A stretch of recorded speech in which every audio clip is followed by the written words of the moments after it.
Hey guys, welcome back to my channel. This is Sachmin Vaidya, CA Finance student and YouTuber. I hope you all are doing good. तो यार काफ़ी दिनों के बाद एक और वीडियो ले आया हूँ मैं। तो आज का वीडियो का टॉपिक है कि कैसे आप टैक्स के अंदर 50 तक मार्क्स ले आ सकते हो। बिकॉज मेरे भी 50 मार्क्स आए थे। क्या स्ट्रैटेजी रहती है, बिकॉज टैक्स एक ऐसा सब्जेक्ट है इसमें 40 से 50 आना ही बहुत बड़ी बात होती है। बच्चों के डॉट 40 आते हैं, मेरे 50 के करीब आ गए। तो कैसे मैंने क्या स्ट्रैटेजी अपनाई थी जिससे मैंने 50 के करीब आ गए थे, आज उसी के ऊपर बात करेंगे। तो आगे बढ़ने से पहले यार बता देता हूँ, मेरा अनअकैडमी के प्लेटफॉर्म पे एक सेशन चल रहा है। टोटल 4 सेशन ऑलरेडी हो चुके हैं। 5वां सेशन मेरा है 16 दिसंबर को, सैटरडे को, यानी कि कल। आप लोगों को सिर्फ आना है। 8 बजे मेरा सेशन स्टार्ट होगा। लिंक मैं डिस्क्रिप्शन बॉक्स में दे दूंगा। काफ़ी बढ़िया सेशन चल रहा है। उसमें आप मुझसे लाइव क्वेश्चन पूछ सकते हो, लाइव इंटरेक्ट कर सकते हो।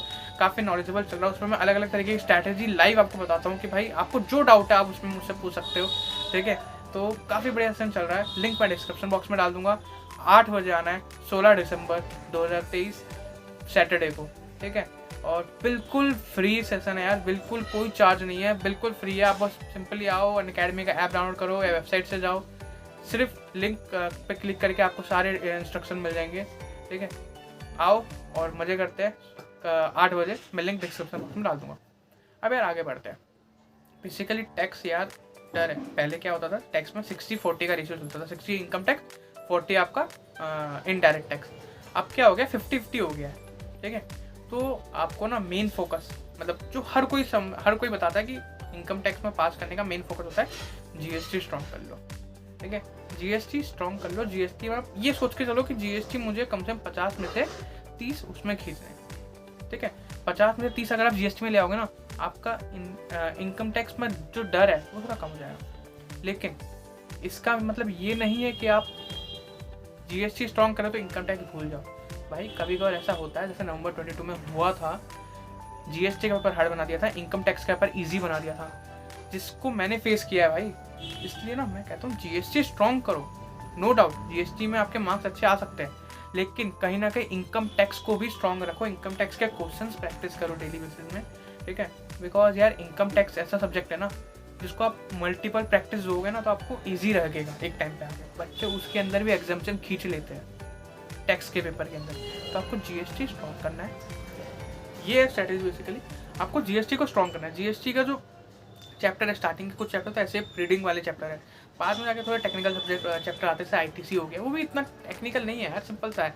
क्या करना है उसमें, सिंपलिसिटी बस एक पढ़ना है, उसका जो भी एक ही बन सकता है। और एक जीएसटी में ना जितना चैप्टर पढ़ रहे हो कम से कम ख़त्म करो, सारे चैप्टर करो जीएसटी के अंदर। सारे चैप्टर को, ये जीएसटी में कुछ मत छोड़ो। जीएसटी में कुछ छोड़ने, टैक्स थोड़ा बड़ा सब्जेक्ट है ना टैक्स, क्योंकि उसमें जीएसटी पोर्शन आता है, इनकम टैक्स पोर्शन आता है, लेकिन उसमें कुछ छोड़ना नहीं है आप लोगों को। ठीक है, जीएसटी कंप्लीट करो। जीएसटी यार इजी है, वो कर लोगे, लेकिन आईसीआई का भरोसा नहीं, वो हार्ड बना देता है, कभी इजी बना देता है। तो जीएसटी आप कर लोगे। जीएसटी आप ऐसा समझ के चलो कि 50 में से आपको 30 लाना है। बाकी रहा इनकम टैक्स। इनकम टैक्स में ना सबसे बढ़िया तरीका बता रहा हूँ, उसमें भी कुछ मत छोड़ो, ट्राई करो। छोड़ना तो कुछ है ही नहीं, ट्राई करो। बिकॉज इम्पॉसिबल होता है, कुछ ना कुछ छूट जाता है। मेरे भी छूटे हैं, कुछ चैप्टर छूट जाता है, लेकिन ट्राई ऐसा करो कि कुछ छूटे ना, है ना। और अगर आप कुछ चैप्टर छोड़ भी रहे हो तो बाकी जो आप चैप्टर कर रहे हो ना उसमें अपनी की 100% पकड़ होनी चाहिए। बिकॉज एक तो चैप्टर अगर आप छोड़ देते हो कोई बात नहीं, बाकी चैप्टर में आपकी 100% पकड़ होनी चाहिए। तो बाकी चैप्टर खत्म करो। ठीक है, उसमें क्या करना है, एट द एंड आपको जाके ना जो बड़े क्वेश्चन होते हैं उसको सिर्फ प्रैक्टिस करनी है अपने हाथों से लिख के। ये नहीं कि देख लिया भाई, क्योंकि देखने का अलग नज़रिया होता है, लिख के करने का अपने आप उसमें खुद का थॉट डाल सकते हो, वो ट्राई करो। और जब भी आप जैसे आपने ख़त्म कर लिया, आपने पहले क्वेश्चन उठाया, आंसर मत देखो उसका डायरेक्ट जाके, उसका पहले क्वेश्चन सॉल्व करो। तुम्हारे हिसाब से तुम कैसे सॉल्व कर सकते हो, सॉल्व करो, देन जाकर उसका आंसर देखो। और आंसर में कुछ ना कुछ तो सिमिलैरिटी होगी, उसको खुद चेक करो। उसको खुद चेक करके बताओ कि भाई क्या है, क्या गलती की है। समझ रहे हो, कभी कभार आपका आईसीआई मटेरियल से अच्छा आंसर होता है। पता है मेरे साथ हुआ है कि आईसीआई मटेरियल में आंसर थोड़ा दिया हुआ है लेकिन पेचीदा है, लेकिन आपने आसानी से आंसर निकाल दिया, होता है ऐसा।